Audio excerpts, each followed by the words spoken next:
में पाइथागोरस नाम का एक गणितज्ञ ने प्रैक्टिस किया था, इसको हम लोग बोलते हैं आधार, इसको बोलते हैं लंब, इसको बोलते हैं कर्ण। तो ये 90 डिग्री का है, 90 डिग्री का चिन्ह ऐसे होता है, ठीक है। तो पाइथागोरस ने रिसर्च किया था, उसने क्या किया था, लंब और आधार को लंबा किया तो कर्ण भी लंबा हो गया। उसको ये समझ में आया कि अगर आधार और लंब बढ़ेगा तो कर्ण भी बढ़ेगा, इन तीनों के बीच में एक संपर्क है। उसी संपर्क के ऊपर उसने जो रिसर्च किया था उसको पाइथागोरस का फॉर्मूला बोलते हैं।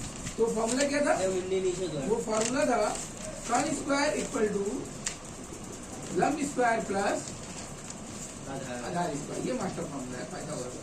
पूरा चैप्टर कोऑर्डिनेट ज्योमेट्री का जो है वो टोटल पाइथागोरस के फॉर्मूला के ऊपर डिपेंडेंट है। इसको अगर हम लोग कुछ इस प्रकार भी लिख सकते हैं, हम लोग इसको ऐसे भी लिख सकते हैं कि कर्ण इक्वल टू लंब स्क्वायर प्लस आधार स्क्वायर, ये स्क्वायर स्क्वायर में गया तो वर्गमूल में बदल गया, ठीक है ना। इंग्लिश में क्या है तुम्हारा, h equal to under root लंब परपेंडिकुलर प्लस आधार यानी बेस स्क्वायर, ओके, ठीक है। इंग्लिश में सब वो बोला इंग्लिश तो लिखवा दी, इंग्लिश चलो सर मिटाइए इंग्लिश, ठीक है, छोड़ दो। अब आगे देखो, सवाल देखो, यहाँ पे 3 तरह का सवाल है, हम तीनों टाइप का सवाल दिखा रहे हैं तो ये कर पाओगे। पेज नंबर 43 का 1 नंबर में लिखा है, अभी उतारना नहीं है, अभी खाली समझना है, और जब समझना उसी समय रिकॉर्ड कर लेना। 0 0, उसके बाद 8 0। गौर करो, ये जो है पहला वाला तो x1 y1, फिर ये हो गया x2 y2, x1 y1 x2 y2। तो इसमें हम क्या देख रहे हैं, इसको पहला वाला को x मानते हैं, दूसरा वाला को y मानते हैं, राइट। तो हम क्या देख रहे हैं कि इस ब्रैकेट में x का वैल्यू दिया है, इस ब्रैकेट में x का वैल्यू दिया है, लेकिन दोनों में y का वैल्यू नहीं दिया है। तो इस कंडीशन में हम क्या करेंगे, अभिष्ट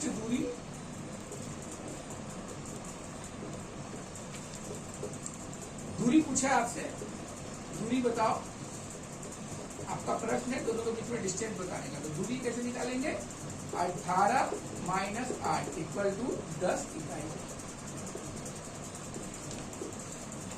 खाली घटा दे, समझ में घटाना है खाली। हम बोले थे ये बहुत इजी है, तुम कर लो, ठीक है ना। सर ये y का मान तो अच्छा बताया 4 नंबर और 7 नंबर, 1 4 7 हम 3 सवाल बताए। तो 3 तो एकदम सेम है, 4 तुमको अलग लगेगा लेकिन वो भी सेम है। कैसे, देखो हम बता रहे हैं।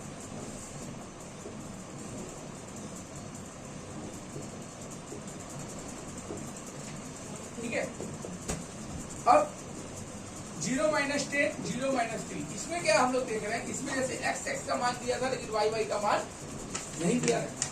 इसमें क्या है, x x का मान नहीं दिया है लेकिन y y का मान दिया है। तो सेम प्रोसेस वही लिखेंगे, अभिष्ट दूरी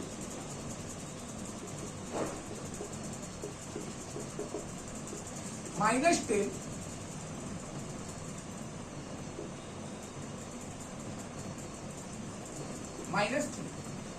ठीक है।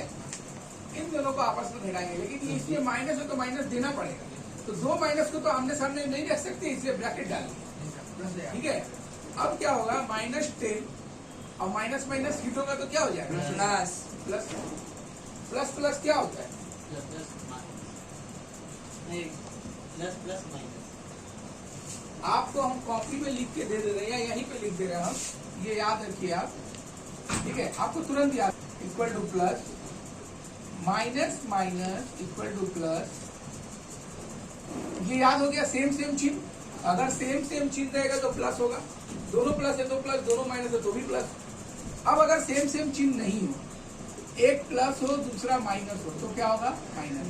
अब माइनस और प्लस रहेगा तो भी, क्योंकि एक दोनों में देखो चिन्ह दोनों अलग अलग है, एक प्लस एक माइनस, एक माइनस एक प्लस है, इसलिए दोनों में माइनस।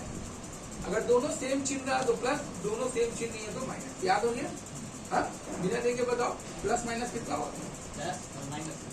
अब यहाँ पे कैलकुलेशन करेंगे, माइनस प्लस माइनस तो माइनस का काम होगा, 10 में से 3 गया 7, लेकिन जो संख्या बड़ा होता है उसका चिन्ह गिरेगा, तो 10 का चिन्ह क्या है माइनस। तो माइनस। तो इकाई लिखना जरूरी है, इकाई नहीं लिखोगे तो मार्क्स कट जाएगा, ठीक है। तो क्या देखा तुमने क्या देखा कि अगर दोनों x का मान दिया है तो भी ऐसे घटाना है, दोनों y का मान दिया है तो भी ऐसे घटाना है, ठीक। लेकिन अब हम थर्ड नंबर जो सवाल बताएंगे वो बताएंगे अगर एक x एक y का दिया, मान लो इधर एक तो x का दिया, इधर x का नीचे का y का दिया, तब वहां फॉर्मूला चेंज हो जाएगा। फिलहाल इतना उतारो फिर हम बताते हैं।